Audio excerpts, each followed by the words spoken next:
If you've been feeling overwhelmed with anxiety lately, try listening to a guided meditation on the Meditation for Anxiety podcast. Meditation is a proven, natural way to help you calm down and dissolve stress so you can feel lighter and happier. So subscribe for free today to the Meditation for Anxiety podcast by searching for Meditation for Anxiety on your favorite podcast player. This is Optimal Finance Daily, episode 2397. How Much Car Can You Afford? By Chris of KeepThrifty.com. And I'm your host and personal finance enthusiast, Diana Merriam. Now let's get right to today's post and start optimizing your life. How Much Car Can You Afford? By Chris of KeepThrifty.com. My Twitter feed keeps coming up with links to financial calculators framed around the question, how much car can you afford? This question makes me cringe because it's totally the wrong question to ask. Why? This question starts from the assumption that you want and should spend as much as you can. You should absolutely live within your means, but that doesn't mean you should live right up to your means. One of the most crucial money lessons is to mind the gap.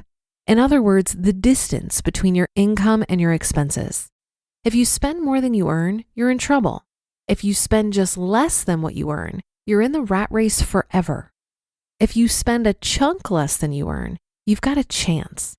If you spend a lot less than you earn, you can accomplish some pretty amazing things.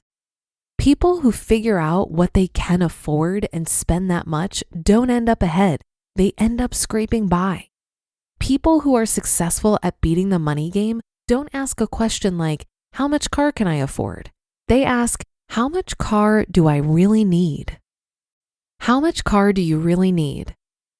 To really answer this, you have to take a step back. Why are you getting a car and what is it for? The obvious high-level answer here is transportation, but it's not that simple. If you want to make sure you don't overspend, here's a list of questions to go through before pulling the trigger on your new ride. Number 1, what am I transporting? Take a serious look at what your normal driving conditions are and think about what vehicle types satisfy those conditions. You might be shuttling 5 kids around town on a daily basis, or you might be hauling furniture and lumber back and forth as you remodel and flip your new rental property. If this is the case, a minivan or van might be a good fit for you. Then again, you might just be driving from your house to work, the grocery store, and back home. If you're the only one riding in the car, do you really need the ability to seat 7 adults? A common retort here comes from people concerned about the exceptions. As an example, what about when I'm going golfing with friends? I need to fit them in their clubs.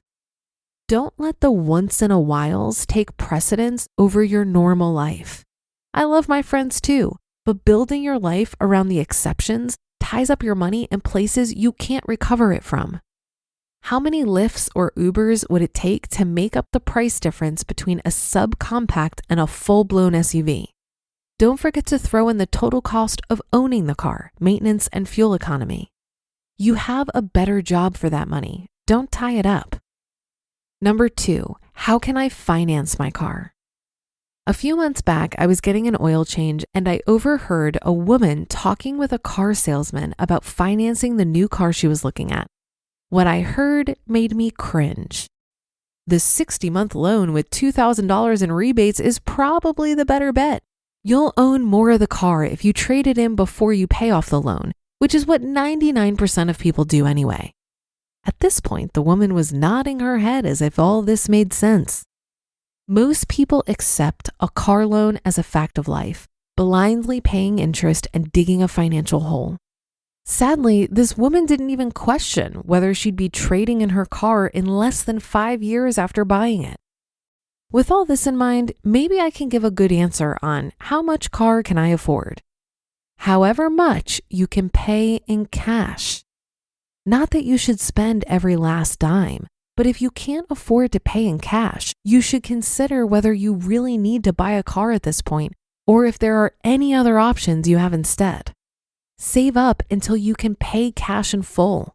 Once you've got the car in hand, you'll have trained yourself to have extra money you can now start putting into other savings or paying off your other debt. Number 3, what do I value?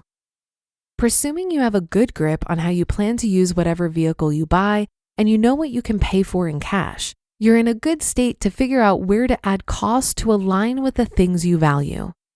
We transport our kids in our minivan, so you better believe that the crash safety rating was at the top of our list. We wanted to have a car with high miles per gallon for both environmental and financial reasons. We also wanted a car with a reasonable total cost of ownership. You won't feel so great about that low sticker price if you end up paying tons in maintenance costs and repairs. These were our top points, but yours could certainly be different. If you love the technology in newer cars, consider renting one for a day so you can enjoy it without making the long-term commitment. You'll spend a whole lot less and still get a chance to see if the bells and whistles are novelties or if they really make your life better enough that they're worth paying for. Identify the elements of a car that are most valuable to you from a functionality and finances perspective. Rate each car you're looking at on these and pay attention to the trade-offs. Number 4, how could I change my lifestyle? Have you considered how you could change your lifestyle to change your answers to these questions for the better? Do you really need a car in the first place? Could you bike instead? Could you take the bus, rideshare, or go down to one vehicle? Maybe you don't even need to buy a car at all. And number 5, what does this car say about me? This is one of the trickiest parts. We live in a world today that judges you based on the clothes you wear and the car you drive. Cars are no longer just transportation devices. They are status symbols and tech toys. So as a savvy consumer, what do? Ignore the judgments of those around you. You have to decide what's more important to you, getting the nod of approval from strangers around you or living in alignment with what you truly value. Your self-worth isn't determined by what you drive. Vroom, vroom. The world of car buying decisions is vast. New versus used, body style from compact through oversized SUV, features, safety, fuel economy, and brands. Ultimately, nobody can tell you exactly what you should buy based on some formula.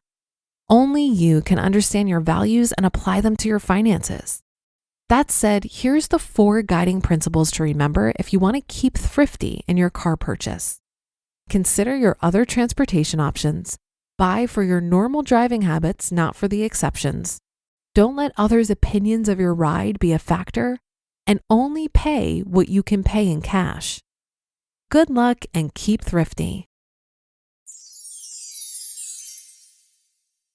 You just listened to the post titled, How Much Car Can You Afford?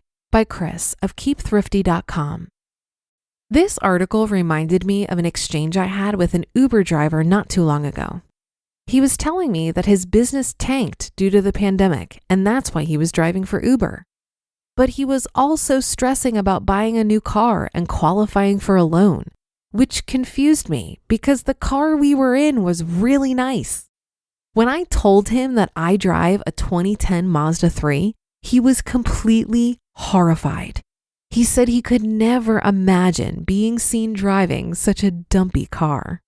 Just like I could never imagine spending a lot of money on a depreciating asset. I could tell how much this desire for a new car stressed him out. And I really felt for the guy because it seemed that his sense of self-worth was so tied up in appearances.